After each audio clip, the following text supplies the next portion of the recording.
허락하신 하나님의 말씀은 요한복음 18장 28절로 40절까지의 말씀입니다. 그들이 예수를 가야바에게서 관정으로 끌고 가니 새벽이라. 그들은 더럽힘을 받지 아니하고 유월절 잔치를 먹고자 하여 관정에 들어가지 아니하더라. 그러므로 빌라도가 밖으로 나가서 그들에게 말하되 너희가 무슨 일로 이 사람을 고발하느냐? 대답하여 이르되 이 사람이 행악자가 아니었더라면 우리가 당신에게 넘기지 아니하였겠나이다. 빌라도가 이르되 너희가 그를 데려다가 너희 법대로 재판하라. 유대인들이 이르되 우리에게는 사람을 죽이는 권한이 없나이다 하니 이는 예수께서 자기가 어떠한 죽음으로 죽을 것을 가르쳐 하신 말씀을 응하게 하려 함이러라. 이에 빌라도가 다시 관정에 들어가 예수를 불러 이르되 내가 유대인의 왕이냐? 예수께서 대답하시되 이는 내가 스스로 하는 말이냐? 다른 사람들이 나에 대하여 내게 한 말이냐? 빌라도가 대답하되 내가 유대인이냐? 내 나라 사람과 대제사장들이 너를 내게 넘겼으니 내가 무엇을 하겠느냐? 예수께서 대답하시되 내 나라는 이 세상에 속한 것이 아니니라. 만일 내 나라가 이 세상에 속한 것이었더라면 내 종들이 싸워 나로 유대인들에게 넘겨지지 않게 하였으리라. 이제 내 나라는 여기에 속한 것이 아니니라. 빌라도가 이르되 그러면 내가 왕이 아니냐? 예수께서 대답하시되 내 말과 같이 내가 왕이니라. 내가 이를 위하여 태어났으며 이를 위하여 세상에 왔나니 곧 진리에 대하여 증언하려 함이로라. 무릇 진리에 속한 자는 내 음성을 듣느니라 하신대 빌라도가 이르되 진리가 무엇이냐 하더라. 이 말을 하고 다시 유대인들에게 나가서 이르되 나는 그에게서 아무 죄도 찾지 못하였노라. 유월절이면 내가 너희에게 한 사람을 놓아주는 전례가 있으니 그러면 너희는 내가 유대인의 왕을 너희에게 놓아주기를 원하느냐 하니 그들이 또 소리질러 이르되 이 사람이 아니라 바라바라 하니 바라바는 강도였더라. 대제사장 가야바의 집에서 열린 유대인들의 공회는 신성모독죄로 예수님을 사형하기로 이미 결정했습니다. 그렇게 대제사장의 신문을 받던 예수님은 이제 로마 총독 앞으로 끌려가십니다. 총독 빌라도와의 대면이 이루어지게 되는 것입니다. 아무리 자치정부의 형태를 띄었다고 할지라도 이스라엘은 엄연히 로마의 지배하에 있었기에 예수님의 처형을 위해서는 총독의 재가가 반드시 필요했습니다. 그들에게는 사형을 집행할 권한이 없었기에 예수님을 죽이려면 로마 총독인 빌라도에게 넘기는 방법밖에 없었습니다. 그래서 빌라도는 유대인들에게 예수님을 데리고 가서 너희의 법대로 재판하라고 얘기합니다. 빌라도는 너희 법대로 재판하라며 이 재판을 반려하지만 오히려 유대인들은 예수님의 사형을 강력히 주장합니다. 그러자 유대인들은 이 사람을 죽여야 하는데 자신들에게는 그럴 권한이 없으니 로마법에 따라서 사형시켜 달라고 요청하고 있는 것입니다. 여기서 유대인들의 속셈이 완전히 드러납니다. 합법을 가장한 불법을 자행하고 있는 것입니다. 그들은 로마법을 이용해 예수님을 십자가에 처형하라고 편법을 쓰고 있습니다. 여기서 재미있는 것은 빌라도의 법정을 의미하는 관정에 유대인들은 발도 들이지 않았다는 사실입니다. 유대인들이 이방인인 빌라도의 법정에 들어가면 그들은 부정해져서 유월절 잔치에 참여할 수 없게 됩니다. 따라서 어쩔 수 없이 빌라도가 관정 밖으로 나와 유대인들과의 대화를 하고 있는 것입니다. 빌라도가 밖으로 나오자 유대인들은 기다렸다는 듯이 소리를 지릅니다. 저 사람은 행악자이기에 우리가 데리고 왔습니다. 그러나 빌라도는 예수님에게서 무슨 악을 행했는지 이해하지 못합니다. 도대체 어떤 죄를 지었기에 이런 꼭두새벽에 데리고 왔느냐는 것입니다. 정치적인 관점에서 보느냐, 종교적인 관점에서 보느냐에 따라 혐의는 달라지겠지만 빌라도가 봤을 때 예수님에게서는 어떠한 혐의도 찾을 수가 없었습니다. 예수님은 살인이나 강도 혹은 국가 전복을 꾀한 중죄를 지은 것도 아니었습니다. 빌라도는 예수님께 죄가 없음을 알고 그분을 놓아주려 했지만 유대인들의 간계에 넘어가 예수님을 죽이는 데 결정적인 역할을 하고 맙니다. 악에게 지지 않으려면 지혜와 용기와 결단이 필요한 것입니다. 결국 빌라도의 판결로 예수님의 사형이 결정됩니다. 오늘은 그 과정 가운데 유대인 지도자들의 모습 속에서 이중적이고 위선적인 그 모습을 살펴보려고 합니다. 말씀드린 것처럼 유대인들은 빌라도의 법정을 의미하는 관정에 들어가지 않았습니다. 유대인들이 이방인의 법정에 들어가면 그 몸이 부정해져 유월절 잔치에 참여할 수 없게 되기 때문이었습니다. 예수님께서 빌라도에게 끌려가실 때는 유월절을 앞둔 시기였습니다. 유월절은 유대인들에게 아주 중요한 명절입니다. 유월절은 이스라엘을 이집트 노예에서부터 해방된 것을 기념하는 날입니다. 조금 더 엄밀하게 말하면 하나님을 믿는 믿음의 징표를 문솔주에 바른 이들에게는 죽음의 권세가 넘어간다는 의미에서 유월절이라는 이름이 붙여지게 된 것입니다. 그래서 그날은 유대인들에게는 매우 정결한 날로 또 중요한 날로 지켜집니다. 하나님을 믿는 믿음의 증표로 거룩한 행실과 예식을 지켜야 했기 때문입니다. 그래서 예수님을 고소했던 유대 지도자들은 로마 총독 관저에 들어가지 않았던 것입니다. 왜냐하면 이방인을 점촉하는 것이 자신의 거룩함을 저해하는 일로 여겨졌기 때문입니다. 이는 한마디로 거룩을 논하면서 자신들의 마음에 들지 않거나 자식의 권력에 방해가 되는 사람들은 가차없이 죽이는 이중적인 모습을 우리에게 보여주고 있습니다. 몸에 있는 거룩함을 지키기를 원하면서 그 마음에는 죄와 불신이 가득 차 있는 모습이 지금 그들의 모습이었다는 것입니다. 그것은 자신의 손은 더럽히지 않으면서 남의 손을 빌려 코를 풀고자 하는 야비함 같은 모습입니다. 내면의 더러움을 간직한 채로 보이는 것에만 깨끗함을 드러내는 풍조가 그들을 가득 채우고 있습니다. 심지어 이런 모습을 빌라도마저 알았던 모양입니다. 그래서 그는 당신들의 법대로 재판하시오라고 이야기한 것입니다. 이 이야기는 다른 말로 하면 너희들 멋대로 하라는 뜻처럼 들립니다. 그런데 이런 유대인들의 이중적인 모습이 분명 우리에게도 있습니다.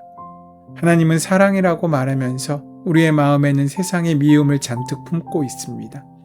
주님께 맡긴다고 하면서도 우리 속에는 장깨들이 가득합니다.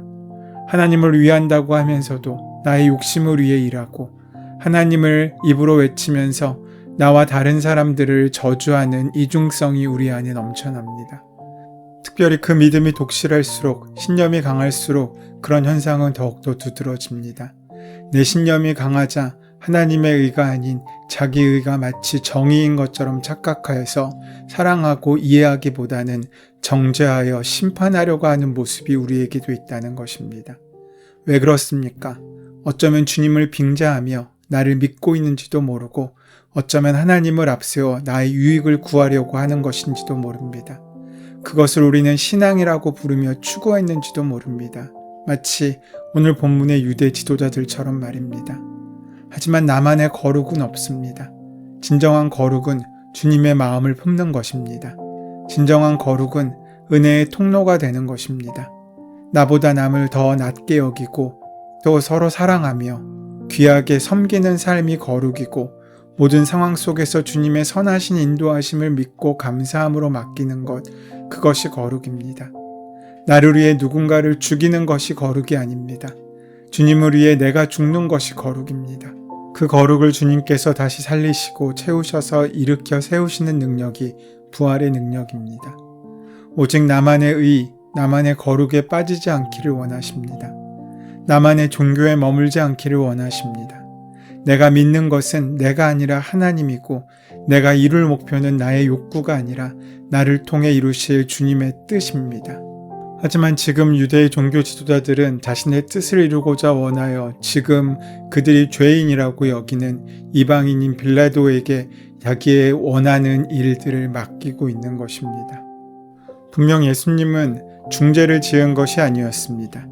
하지만 당시 그 지역을 지배하고 있던 총독이었던 그는 임무를 잘 수행하기 위해서 유대인들에게 환심을 사야 했고 그래서 예수님을 신문하게 됩니다.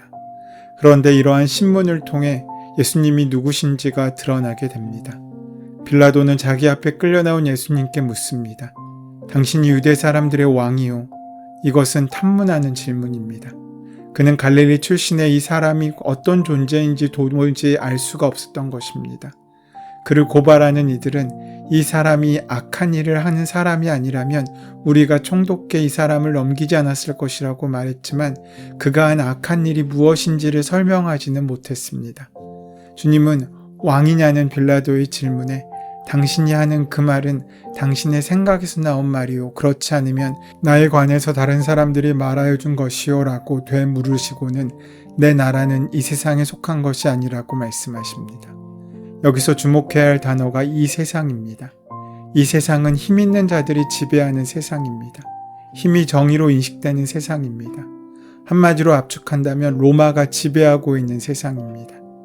그래서 그들은 로마 신화에 등장하는 신들뿐만 아니라 황제까지도 신으로 숭상하며 그 황제가 다스리는 모든 곳에 신의 뜻이 임한다고 생각했습니다. 그래서 황제에게는 하나님, 하나님의 아들, 세상의 구원자, 주라는 호칭이 부여되었습니다. 우리가 예수님을 지칭할 때 사용하는 모든 단어가 사실은 황제에게 먼저 적용되던 단어였습니다. 그들은 전쟁을 통해 자기들의 세력을 확장했고 로마의 힘에 압도된 다른 나라들은 반란을 꿈꿀 수조차 없게 된 상황을 가리켜 평화라고 했습니다. 그런 점에서 로마의 평화는 힘으로 억제되는 소수의 특권층들만을 위한 평화였습니다. 그들의 행복은 다른 사람들에게 고통과 굴욕의 기반 위에 세워진 것입니다. 그러나 예수님께서는 내 나라는 이 세상에 속한 것이 아니라고 하십니다. 주님은 세상 사람들에게 전혀 다른 세상을 제시하고 있으십니다. 주님은 힘 있는 사람들의 편을 드신 하나님이 아닌 병든 사람과 귀신 들린 사람, 그리고 사회의 가장 밑바닥을 이루고 있는 사람들에게 깊은 관심을 가지고 계신 사랑의 하나님을 전하셨습니다.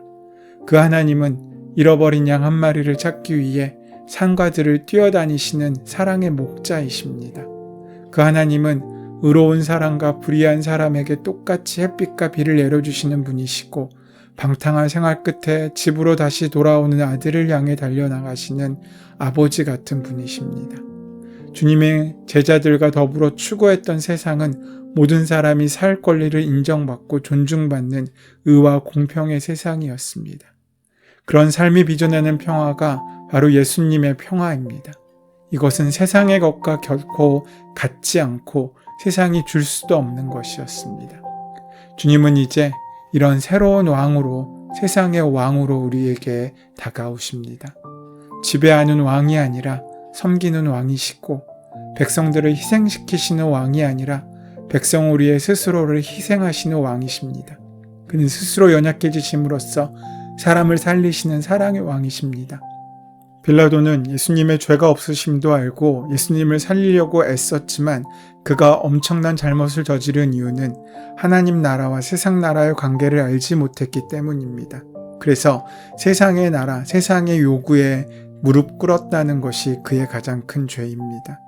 이 세상을 초월하는 하나님 나라가 있고 예수님이 그 나라의 왕이심을 알았더라면 빌라도는 예수님의 처형의 주범이 되지는 않았을 것입니다. 빌라도는 예수님이 말씀하신 나라를 유대의 열심당원들이 추구하는 정치 이념 정도로 이해했습니다. 예수님이 진리에 대해 말씀하시자 빌라도는 진리가 무엇이냐라고 되묻습니다. 이것은 진리에 대해 알고자 하는 질문이 아니었습니다. 예수님을 무죄가 아닌 유월절 특별 사면으로 석방하려는 빌라도의 의도 역시 핵심적인 문제를 피해가려는 어리석은 결정일 뿐이었습니다. 그는 영적인 문제를 정치적인 해법으로 풀어나가려고 했습니다. 그래서 그가 찾은 가장 위험이 적은 그에게 타격이 없는 방법으로서 사람들에게 특별 사면이라는 방법을 제시하고 있는 것입니다.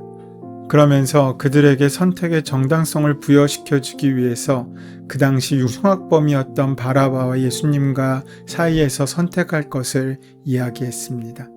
하지만 이미 죄에 눈먼 사람들은 예수님이 아닌 바라바를 선택하게 되었고 그렇게 정치적으로 모든 문제에서 벗어나려고 했던 그의 시도는 실패로 돌아가게 됩니다.